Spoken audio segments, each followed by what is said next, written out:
ya. Ada ignorance, ada satu lagi stupidity. Bedanya ignorance itu bodoh sih, tapi tahu dia teh bodoh gitu. Jadi nanya wae, nanya terus, nanya karena tahu bodoh dan serba pengen tahu, pengen belajar. Ya, uniknya para ulama-ulama yang sudah luar biasa ilmunya aja selalu merasa diri mereka bodoh. Ya. Jadi bodoh tuh kalau ngerasa udah pinter dan berhenti belajar.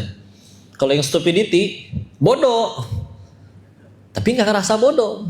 Ya, pokoknya yang bener tuh dia doang gitu. Ada yang nasehatin ngambek yang kayak begini mah. Ya, ini orang yang seperti ini nih agak repot nih. Ini suatu saat orang kayak gini nabrak tiang listrik mobilnya, yang salah tiang listriknya kayaknya tuh.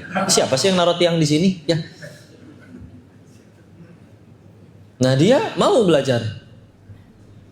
Iya, anaknya masih, ya namanya anak lulusan SMP belum punya banyak skill. Tapi pelan-pelan diajarin naik motor, jadi bisa nganterin pesanan.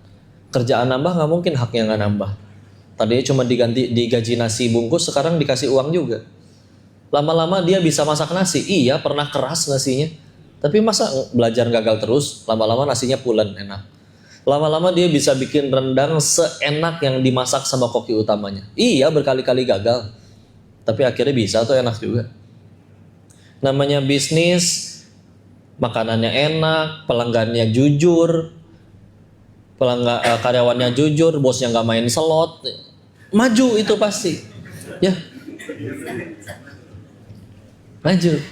Maka suatu saat si bos harus buka cabang selanjutnya, dan daripada nyari orang yang nggak tahu jujur atau enggak, ini di tempat dia kerja ada satu pemuda yang hampir 10 tahun kerja, selembar tisu aja nggak berani ngambil kalau bukan haknya. Masa iya nggak dikasih kesempatan, bos? Di hari ini pemuda itu udah punya 8 restoran nasi padang sendiri.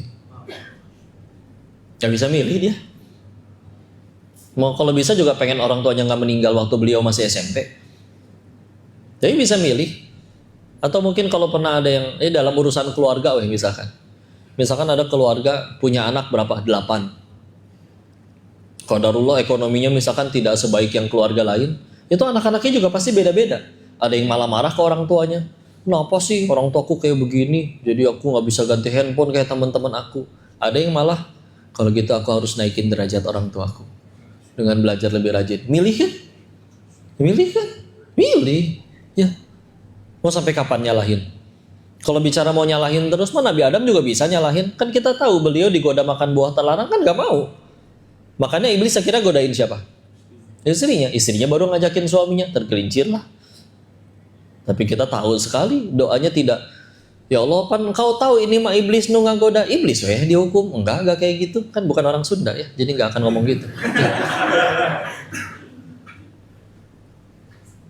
Hafal doanya, Quran surat ke-7 Al-A'raf ayat 23, Rabbana zalamna anfusana wa illam taghfir lana wa tarhamna lanakunanna minal khasirin. Wahai Tuhan kami yang zalim. Cukup tuh, udah. Yang salah aku. Allah adil, tahu kok. Gak mungkin yang zalim gak dihukum. Cuman tugas kita kan bukan mikirin siapa yang harus dihukum.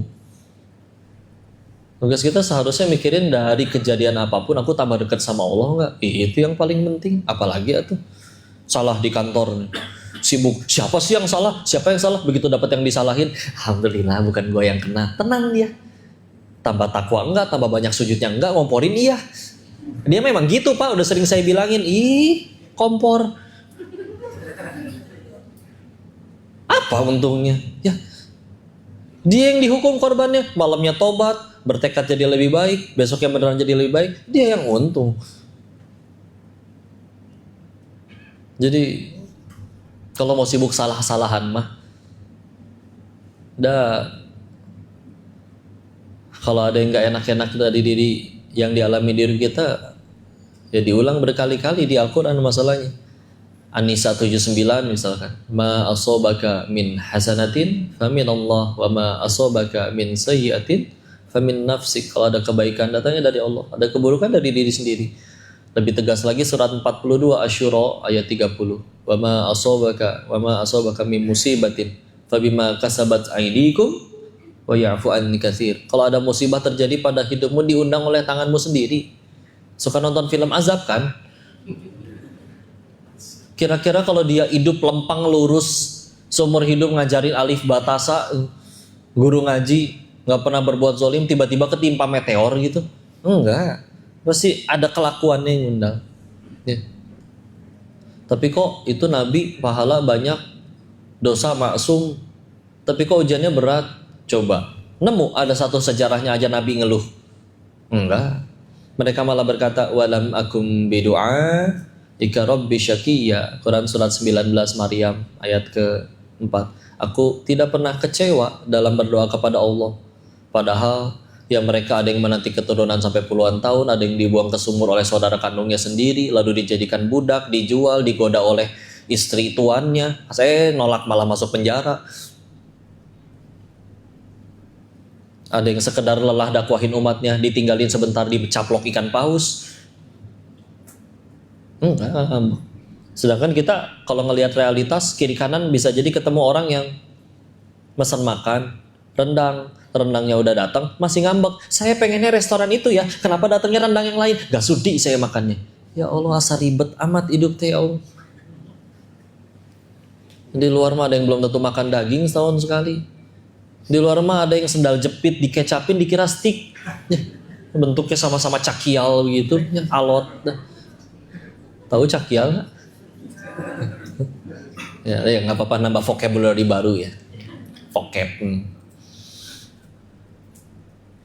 Tong ribu lah inti nama, ya ribu, istilah. Berbuat baik kita yang untung. Suka dengar nasihat katanya, jadi orang jangan terlalu baik, nanti dimanfaatin. Ih, kata siapa? Yang manfaatin yang rugi. Kita mah, tapi kan kita jadi dimanfaatin, rugi, hilang tenaga, hilang segala macam. Ih, berbuat baiknya kan bukan buat dia, buat Allah. Satu dunia cinta Allah, benci juga kita yang repot. Ya tapi kan nyebelin dianya. Ya meninggal nggak ditanya kelakuan dia, ditanya kelakuan masing-masing. Naon sih? Tapi kan kamu dikhianati padahal udah nolong. Udah dibilang saya bakal mati. Nabi Adam aja diusir dari surga, dosanya 1. Saya pengen ke surga emang dosanya 1. Atau alhamdulillah digugurin dosanya sama dia. Harusnya kita yang traktir dia bolu. Paling heran orangnya, kenapa saya habis fitnah kamu malah dijajanin? Bukan akunya yang baik, ini Allah dan Islamnya. Oh, gini Islam teh, ajarin saya ngaji dong. Tuh, jadi hidayah. Kalem, Pak. Akan sulit kalau tujuannya belum Allah. Karena tujuannya belum Allah, kumaha atuh. Demi dipuji, orangnya lupa muji, ngambek. Demi naik jabatan, dan akhirnya beneran naik jabatan, pas pelantikan sertijab meninggal, ya nggak sempet ya. Atau beres sertijab ternyata belum dibersihin, di bawah panggungnya ada cangkang cau. Tahu cangkang cau nggak? Kulit pisang ya.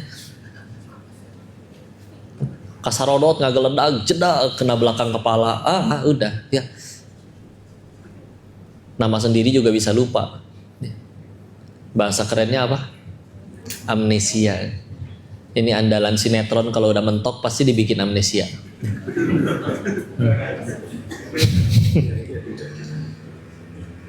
Pernah ngalamin zamannya tersanjung kan?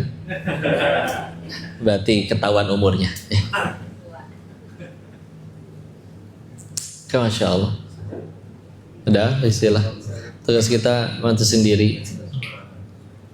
Allah nggak mungkin nggak tahu. Orang masalah di hidup kita yang ngizinin masalah itu datang juga Allah kok. 1, lumayan buat gugurin dosa. 2, Allahnya rindu, pengen kitanya balik lagi. Kitanya kalau mau jujur jadi hamba yang kayak gimana emang sejauh ini? Kita lebih mudah sholat pas lagi banyak masalah atau pas nggak ada masalah? Yang kasal, ya udah tuh mau nggak mau. Ya. Kalau ada orang-orang yang kalau misalkan di hadis disebut 10 sahabat yang dijamin surganya, dan mereka udah dijamin surganya, tapi besoknya ibadah dan sedekahnya malah tambah banyak. Oh, pantas aja dijamin. Mungkin kalau itu terjadinya, termasuk ke yang bicara ini, kalau tiba-tiba ada suara, nanti meninggal Denis, kamu mati pasti masuk surga. Kayaknya saya besok nggak mau sholat, ngapain? Oh ya udah, berarti kita masih jadi hamba yang kayak begitu. Satu dunia sholat semua, taat semua, Allah nggak dapat komisi apa-apa. Yang sholat yang untung. Satu dunia ngaco semua, Allah nggak akan resign jadi Tuhan. Yang rugi siapa? Pelaku kemaksiatannya. Jadi, istilah. Pernah dengar nasihat seperti ini mungkin?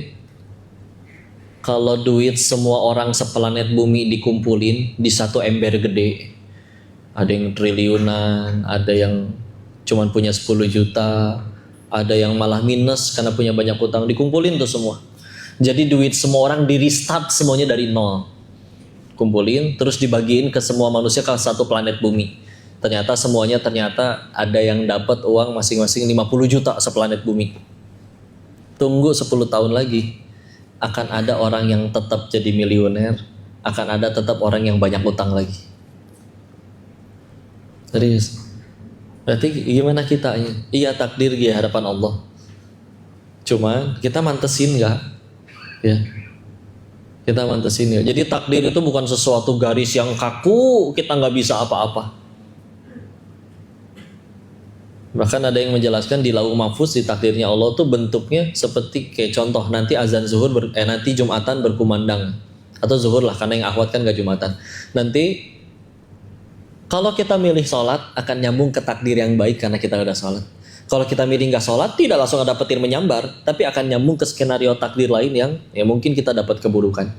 Dan semua pilihan skenario itu semua tidak ada yang lepas dari kekuasaan Allah. Semuanya tercatat di lauh mahfuz. Jadi bukan satu takdir kaku gitu.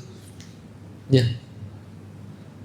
Itu satu. Dan makanya kalau ada yang nanya terus, kalau gitu ngapain kita capek-capek ke kantor kalau yang nentuin Allah? Dokter ngapain tengah malam ke UGD? Kata pasiennya, kalau kata Allah saya sembuh, dokter nggak datang juga saya sembuh. Mendingan dokter bobo di rumah. Ngapain dokternya tetap ke UGD? Ngapain capek-capek ikhtiar? Itu dia tadi. Untuk jadi amal soleh. Lagi ngumpulin itu kita, biar lebih mudah ya. Anggap ada orang yang seumur hidup doanya selalu dikabul, tapi nggak ada satupun ucapannya, tindakannya, perbuatannya yang jadi pahala, yang jadi amal soleh. Berarti meninggal bawa apa? Iya dapat duitnya, iya dia betulan dapat jabatannya, betulan menjabat. Tapi pertanyaannya, emang gituan laku nanti di hadapan Allah? Memberatkan iya yang ada. Di luar sana ternyata misalkan ada orang yang seumur hidup lebih sering gak dikabul doanya. Tapi orang yang ini ternyata setiap kali ngomong, berucap, bertindak, berbuat, ketemu orang, semuanya jadi pahala, jadi amal soleh. Meninggal bisa jadi dia tuh yang paling banyak bekalnya. Nah, sibuk beramal. Bismillah. Ringan nanti, ringan. Karena kita sedang berurusan dengan zat yang gak pernah menyia-nyiakan. Balasannya terserah Allah. Ya. Saya udah doa belum dikabul. Kata dari Abdullah bin Mas'ud, sebagian menyatakan riwayat ini nyampe ke Nabi, bahwa doa itu dikabulnya dengan 3 cara. Doa yang baik ya, bukan doa yang buruk, saya pengen dia cilaka ya Allah, itu gak akan dikabul. Jadi doa yang baik dipilih 3 caranya. 1, dikabul sesuai pengen jodoh dapat jodoh ya. Kalau gak dikabul, pilihan yang kedua apa kok? Dijauhin dari musibah. Harusnya kepleset gak jadi, harusnya keserempet gak jadi. Kok saya udah doa tadi tetap keserempet? Kalau nggak doa mungkin diserempetnya nggak sama becak tapi sama tronton, kan lebih parah. Ya. Keserempet nggak jadi, dijauhin dari musibah. Kalau saya tetap dapat musibah atau enggak, ya udah pilihan yang ketiga, dihapuskan dosa-dosanya. Perasaan mintanya jodoh, tapi seumur hidup jomblo sampai mati. Pas meninggal, loh kok dosa saya pada nggak ada? Ya kan kamu dikabulkan doanya tadi dengan cara yang lain. Jadi kalau di sini juga ada yang berdoa untuk mendapat jodoh. Saya bukan pengen matahin semangat ya, tapi masih ada peluang kalian mati jomblo. Ya. Kenapa? Karena Syarat ke surga nggak harus jodoh, betul? Kalau syarat ke surga harus punya jodoh, apa kabar anak-anak kecil yang di Palestina belum sempat boro-boro mikirin nikah, meleduk, diserang, ya. Tapi belum punya dosa, masih kecil, hafal Quran, syahid, lebih terjamin surga ya. Entah jodoh belum tentu di kamu. Lagian jodoh mah pasti ketemu teh. Paling cepat ketemu di dunia, paling lambat ketemu di surga. Pertanyaannya satu, emang kita mati ke surga? Nah, itu dia. Mendingan mikirin itu daripada ya udah, yang penting dia mau sama aku. Ya udah aku nggak apa-apa di WA, dipacarin, pergi berduaan. Yang penting di motor diganjel pakai tas biar nggak kena-kena.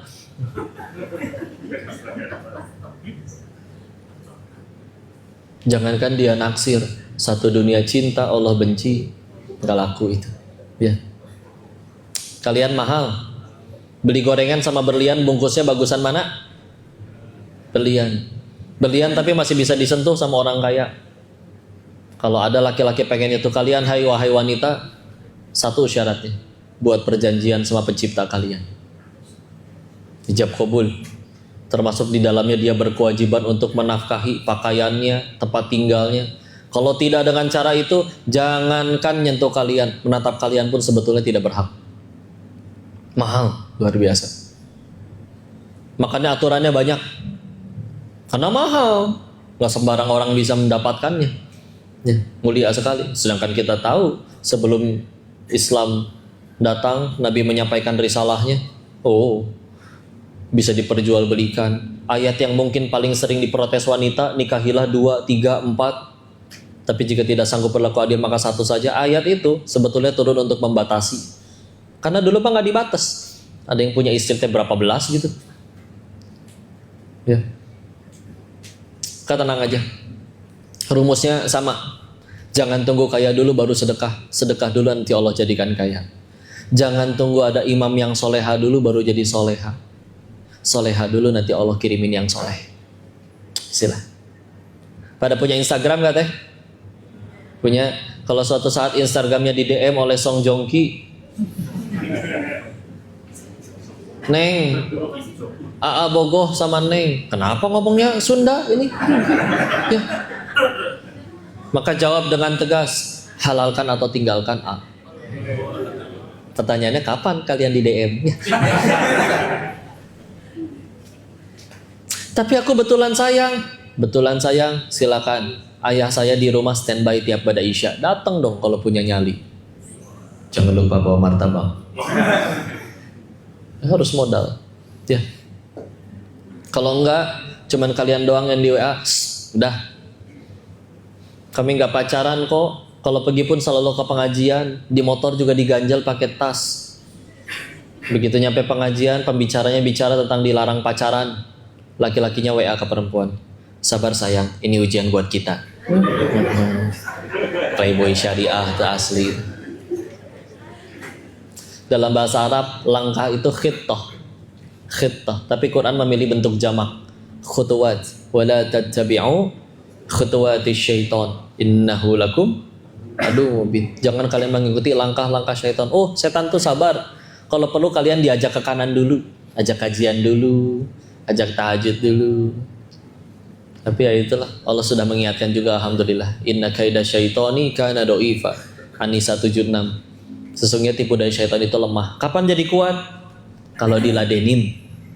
Makanya jangan diladenin. Udah tahajud belum? Iya nih bang, aku juga lagi ruku. Itu repot. Ya. Ya, jangan diladenin. Ya. Blok udah dari awal. Kalau dia mantan gimana kok? Udah nggak ada perasaan. Dia WA lagi blok. Sebelum dia kan sama kan jawaban orang selingkuh tuh sama biasanya. Perasaan ini sudah terlalu dalam kok. Pan antum yang masukin dalam-dalam. Coba kalau dari awal assalamualaikum ukhti langsung diblok, siapa dia? Belum jadi siapa-siapa, hanya serpihan luka dari masa laluku. Mantan biasa doang, udah. Aku sudah tobat, sudah hijrah.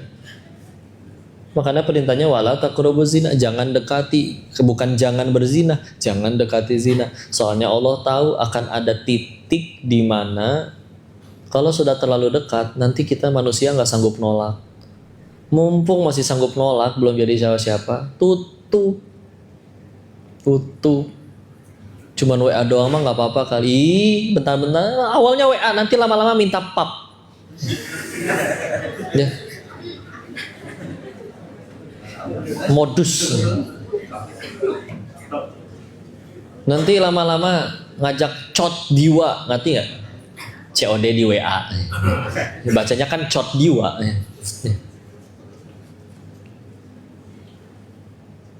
Minta jodoh belum tentu dikabul. Minta harta, oh apalagi. Ya. Karena kalau syarat ke surga itu harus banyak duit, ya tuh koruptor paling booking tempat tuduhan. Kalau syarat punya anak soleh adalah hanya cukup dengan duit, ya anak koruptor yang paling soleh anaknya. Karena dia bisa bayar guru dan sekolah termahal, tapi nggak cukup. Ya. Minta duit belum tentu dikabul. Karena Allah tahu ini orang kalau kaya ngaco, mendingan gak usah dikasih. Ya. Gak semua orang sanggup jadi orang kaya. Ya. Minta jabatan, apalagi.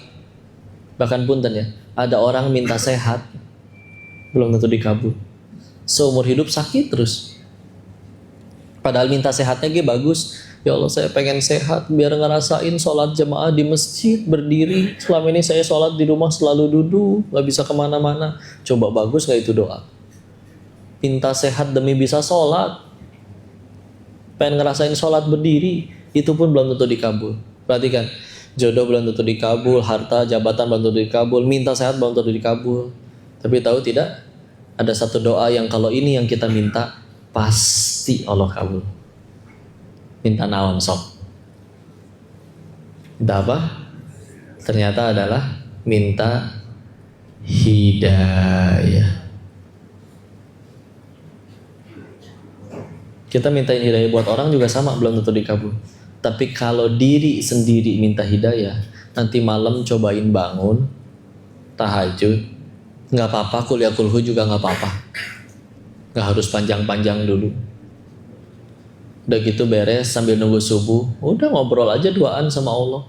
Oh ya, tahajudnya jangan sambil live TikTok ya, biar khusyuk. Ya Allah, ini hambamu datang ya Allah, ngakui dosa-dosanya. Tapi kalau malam ini hamba masih boleh meminta ya Allah, anugerahkan hati hamba hidayah. Kalau udah sampai ini yang Allah kasih, kalian nanti mau hidupnya kayak gimana, nemu aja jalan bahagia. Serius. Ya.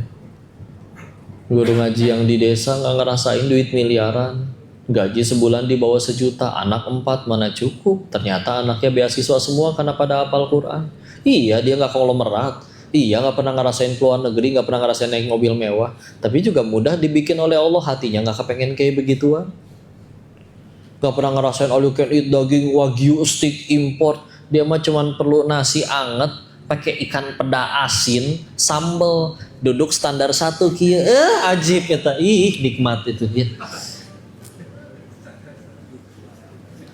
Duduk bersama orang-orang yang tersayang, ya Allah.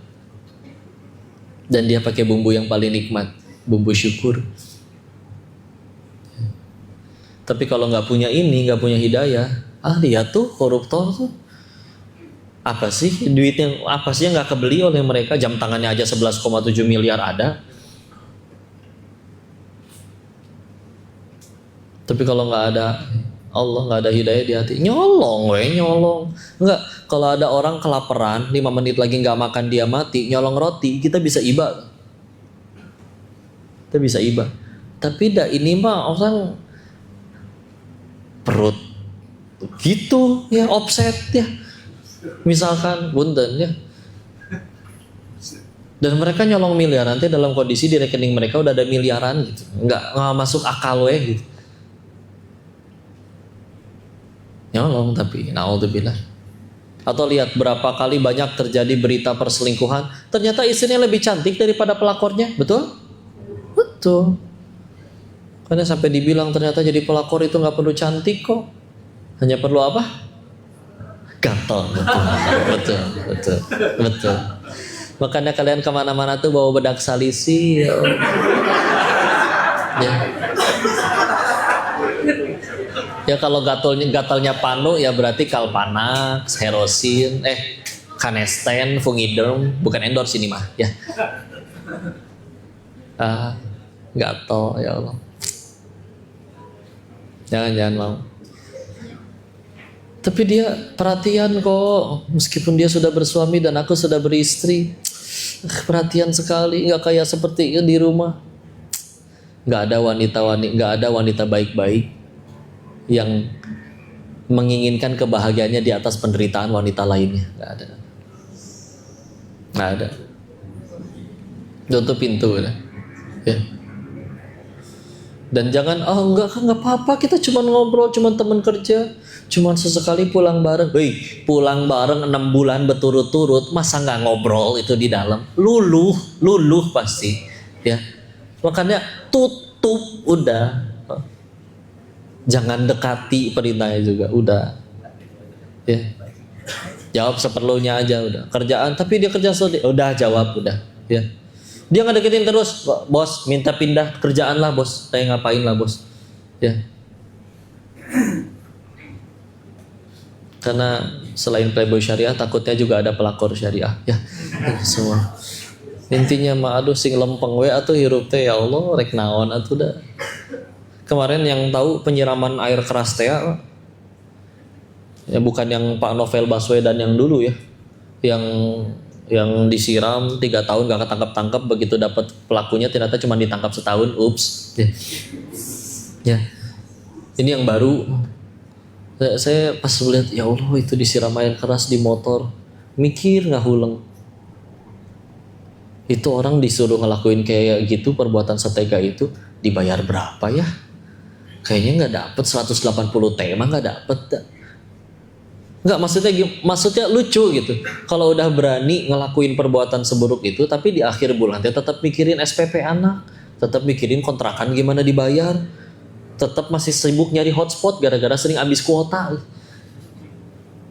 Kan gak worth it atuh. Ya. Terus misalkan yang nyuruh, kayaknya nggak mungkin yang nyuruh bocah umur 5 tahun. Yang umurnya masih panjang, enggak, bisa jadi yang nyuruh udah 50 tahun ke atas juga. Atuh udah umur segitu marek naon atuh, kecuali dia punya sertifikat yang bertuliskan selamat umur Anda minimal 2500 tahun lagi. Oh pantes panjang umurnya. Dah ini mak nih, yes aku berhasil nyingkirin semua orang yang ngalangin niat burukku, ya udah mati semuanya. Hore aku akan berjaya sendiri. Tahu-tahu malamnya dia juga mati. Kan konyol. Ngejar naon? Dapat jabatan tahu kok, dapat duit banyak. Buat apa? Coba sok. Dapat nih sekarang 180 T. Oke, pertama senang beli rumah, beli mobil. 180 T, Bos. Mau beli apa? Beli cimol, gumoh. Bisa beli 1000 porsi. Nggak muat perutnya. Bisa beli 1000 villa. Emang nggak capek pindah villa tiap malam, packing lagi. Itu villa-villa yang di puncak sekian banyak itu yang paling nikmatin siapa sih kalau mau jujur? Si Mamang sama si Bibi berenang tiap sore di puncak. Ih, seger banget hidupnya ya Allah. Tiap sore lari-larian di taman. Ih, kayak India, Mama. Bibi. Nanti malam kita mau tidur di lantai berapa sayang? Ih, indah hidup teh. Orang mah mau nginep di situ teh bayar semalam 15 juta, dia mah digaji. Tiap bulan ditransfer. Token listrik habis tinggal telepon. Dan kadang villanya SHM-nya atas nama si Bibi. Si Bibi we nggak tahu. Karena kan nggak mungkin pakai nama koruptornya. Makanya pengen hidup enak mah jangan kerja di Jam Krindo Syariah, mendingan jaga villa di puncak. Ayo, siapa di sini yang pernah nabung demi bisa nyewa villa? Enakan dia, ya. Yang punyanya, yang belinya, koruptornya belum tentu datang setahun sekali.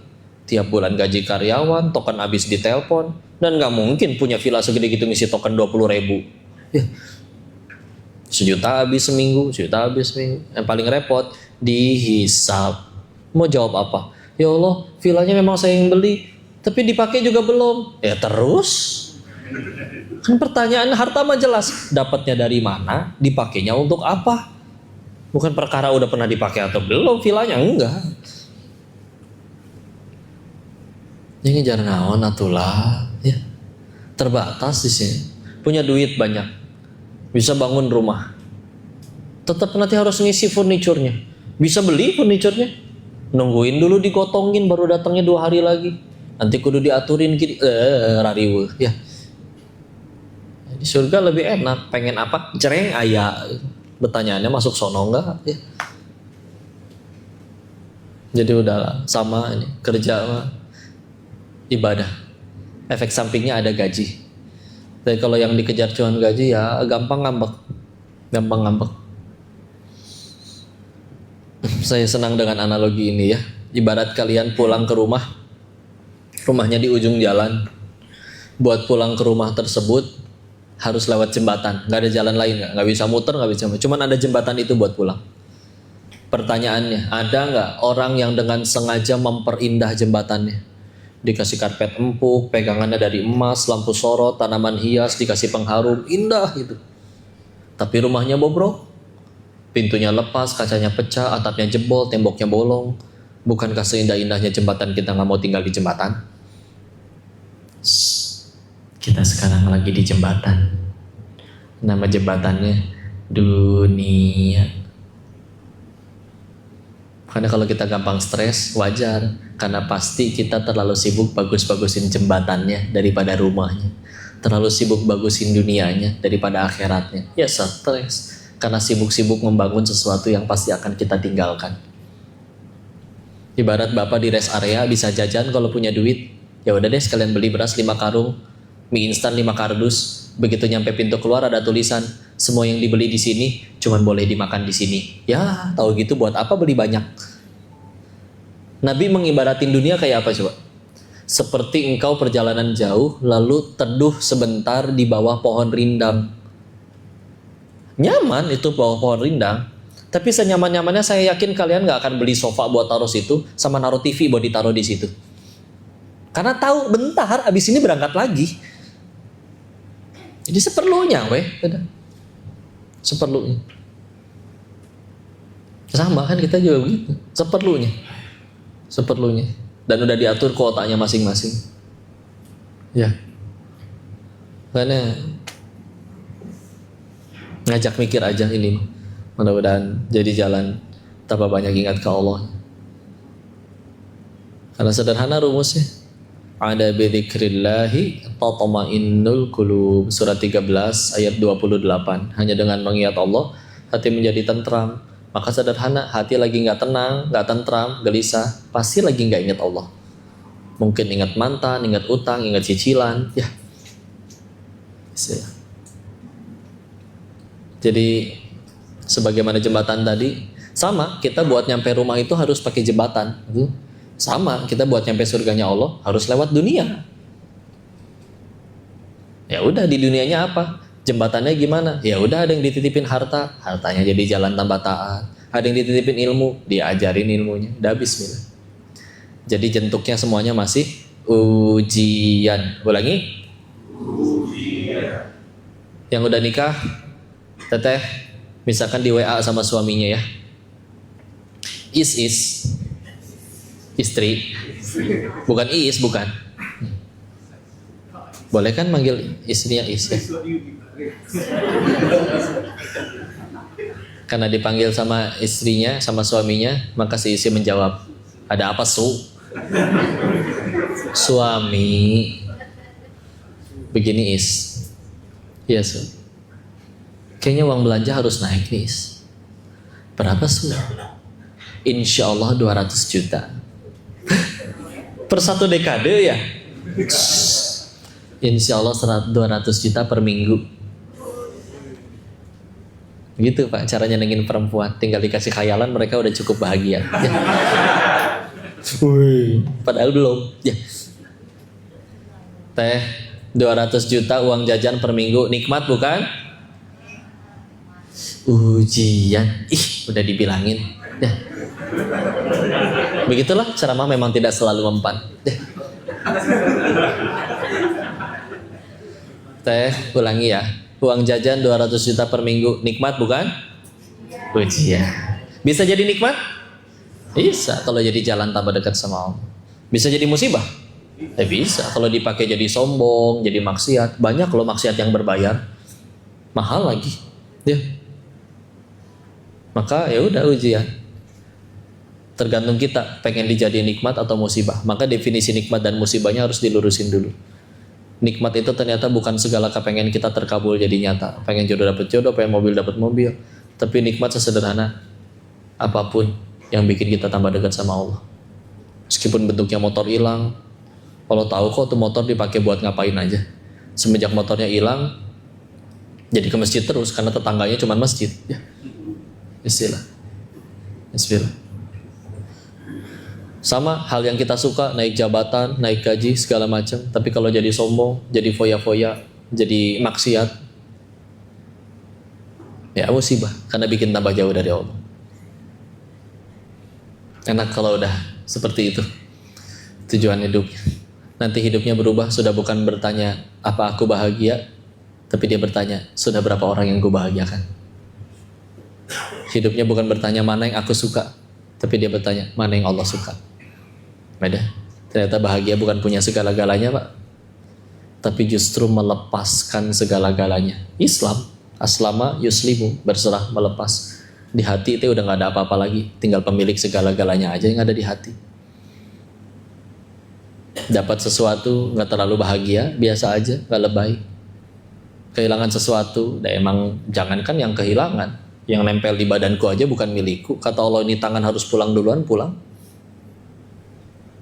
Ringan jadinya. Ya, wallahu a'lam. Iswa pas 9 kurang. Kita sampai jam 9 betul ya? Oh malam ya? Oh berarti 21.00. Ya, insyaallah. Saya kembalikan lagi dulu kepada Ustadz MC kita. Silakan. Terima kasih Ustadz. Terima kasih Kodenis.